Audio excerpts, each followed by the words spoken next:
Inner child healing and grounding meditation. இந்த செஷன்ஸில் நாங்கள் என்ன பண்ணுவோம் அப்படின்னா, நம்ம க்ரோ ஆகும்போது, அதாவது சின்ன வயசில் நம்மளை சுற்றி இருக்கிறவங்க நம்மளை பற்றி நிறைய விஷயங்கள் சொல்லியிருப்பாங்க.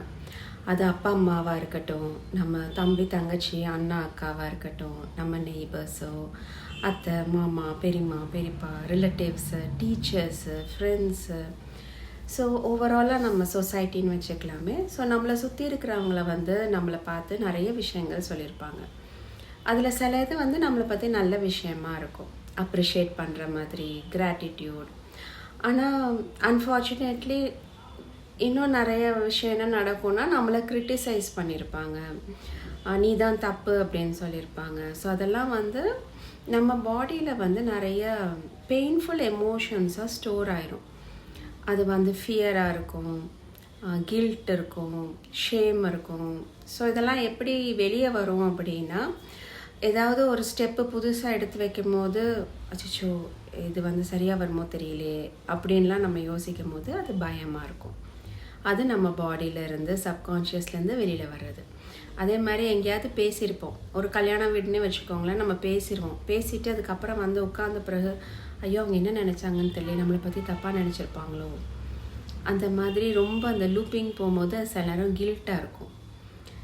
அதே மாதிரி இன்னும் ஷேம் எப்படி இருக்கும் அப்படின்னா,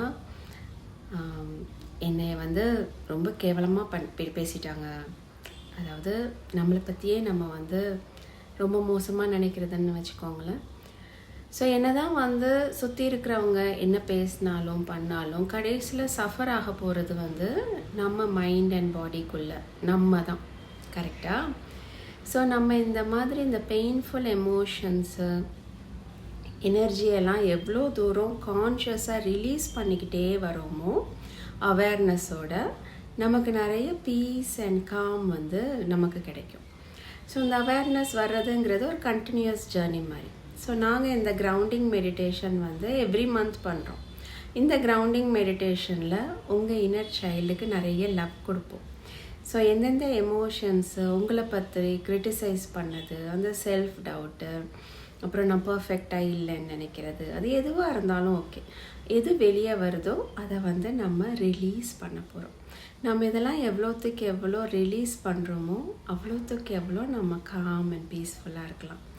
ஸோ நீங்கள் எங்களுக்கு டிஎம் பண்ணிங்கன்னா எங்களோட upcoming inner child healing and grounding meditation எப்போ வருதுன்னு சொல்லுவேன், நீங்கள் ஜாயின் பண்ணலாம். தேங்க்யூ.